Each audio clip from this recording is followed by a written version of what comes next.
Question number 9।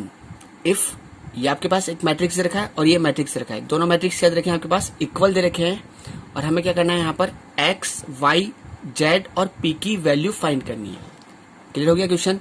दो matrix याद रखें आपको आपस में इक्वल दे रखे हैं और हमें क्या करना है एक्स वाई जेड और पी की वैल्यू फाइंड करनी है। तो देखो हमने क्या पढ़ा था कि दो मैट्रिक्स अगर इक्वल है ना, तो वो इक्वल कब हो सकते हैं? जब उनके ऑर्डर इक्वल हो। पहली कंडीशन तो ये थी और दूसरी कंडीशन क्या थी? याद करो कि उनके क्रॉसपोंडिंग एलिमेंट भी इक्वल होते थे। तो इसका मतलब देखो आप क्या बोल सकते हो कि जो 2x है वो किसके इक्वल होगा? 4 के इक्वल होगा। किसके इक्वल होगा? 4 के। क्या बोला आपने कि जो 2x है ये किसके इक्वल होगा? 4 के इक्वल होगा। तो x की वैल्यू कितनी हो जाएगी? 4/2। तो x की वैल्यू कितनी है? पास 2 आ गई। बात क्लियर हुई? ठीक है ना। अब देखो आप ऐसे बोल सकते हो कि जो 3x + y है, ठीक है ना, ये किसके इक्वल होगा? 5 के इक्वल होगा। किसके इक्वल होगा? 5 के इक्वल होगा। ठीक है ना। हम यहाँ पर x की वैल्यू रख देंगे तो y की वैल्यू आ जाएगी। तो आपने वही बोला कि 3x + y ये किसके इक्वल होगा? 5 के इक्वल होगा। तो यहाँ पर x की वैल्यू रख दो। 3 आपका एज इट इज, x की जगह आपने रख दिया 2 + y = 5। 6 + y = 5। तो y = 5 - 6। तो y के लिए कितने आ गए पास? -1 आ गई। कितने आ गए पास? -1। क्लियर है? चलें फिर आगे। अब ऐसे देखो, अब हम क्या बोल सकते हैं? माइनस का x + z ये किसके इक्वल होगा? -4 के इक्वल होगा। अब वही हम यहाँ पर x की वैल्यू रख देंगे तो किसकी वैल्यू हो जाएगी? z की वैल्यू हो जाएगी। तो आपने वही बोला माइनस का x + z ये किसके इक्वल होगा? -4 के इक्वल होगा। ठीक है ना। तो x की वैल्यू रख दो यहाँ पर उठा के। माइनस का sign as it is x की वैल्यू कितनी है के पास? 2 + z = -4। तो z = -4 + 2। तो z = कितना आ गया पास? -2 आ गया। ठीक है ना। ऐसे हम क्या बोल सकते हैं? 3y - 2p ये किसके इक्वल होगा? -3 के इक्वल होगा। क्या बोला मैंने?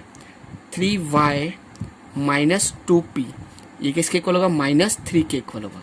अब देखो यहाँ पर हम y की वैल्यू रख देते हैं जिससे p की वैल्यू आ जाएगी। 3 आपका एज इट इज, y की जगह रख दिया आपने -1 माइनस का 2p = -3।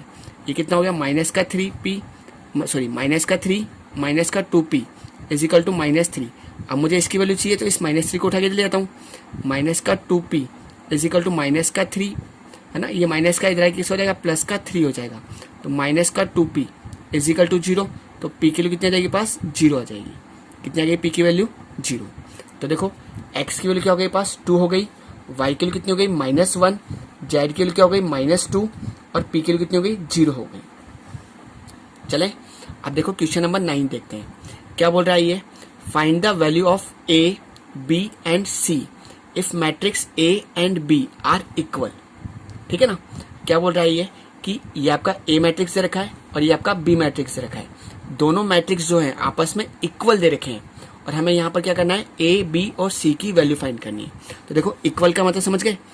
तो आप क्या बोल सकते हो कि जो a - 2 3 2c 12c b + 2 और bc ये क्या है? इक्वल दे रखा है। किसके इक्वल दे रखा है? b c 6b a और 3b के। और हमें यहाँ पर क्या करना है? बोलो a, b और c की वैल्यू फाइंड करनी है। तो देखो इधर सबसे पहले अगर हम देखें तो a - 2 ये किसके इक्वल होगा? b के इक्वल होगा। तो यहाँ पर पहले b की वैल्यू पता होनी चाहिए आपके पास। देखो इधर सबसे बेस्ट देखो 3 जो है वो किसके इक्वल है? c के इक्वल है। तो देखो सबसे बेस्ट तरीका हो गया कि c की वैल्यू कितनी आ गई पास? 3 आ गई। कितनी आ गई? 3 आ गई। ठीक है ना। अब देखो अब हम क्या करते हैं? ये जो 12c है ये किसके इक्वल है? 6b के इक्वल है। क्या बोला हमने? 12c ये किसके इक्वल है? 6b के इक्वल है। तो c के लिए रख दो यहाँ पर 12 × 3 = 6b। ठीक है ना। बात क्लियर हो रही है? 6 से ये कितना हो गया? 12 3 = 36 = 6b। तो b = कितना हो जाएगा? 36/6। 6 से काटा 6 तो b के लिए कितने के पास? 6 आ गई। कितने आ गए पास? 6 आ गई। ठीक है ना। अब देखो इधर अब ये कह देते हैं a - 2 जो है वो b के इक्वल है। ठीक है ना। तो यहाँ पर हम b किलो रख देंगे तो a किलो आ जाएगी। तो आपने वही बोला a - 2 ये किसके इक्वल है? b के इक्वल है। ठीक है। a आपका as it is, -2 as it is b B की वैल्यू कितनी है आपके पास 6, तो ए इज इक्वल टू कितना हो जाएगा 6 प्लस 2, तो ए की वैल्यू कितनी आ गई पास 8 आ गई, कितनी आ गई पास 8 आ गई। बात क्लियर हो गई। तो आगे पास ए की वैल्यू कितनी हो गई पास 8 हो गई, बी की वैल्यू कितनी हो गई पास 6 हो गई, और सी की वैल्यू कितनी हो गई पास 3 हो गई।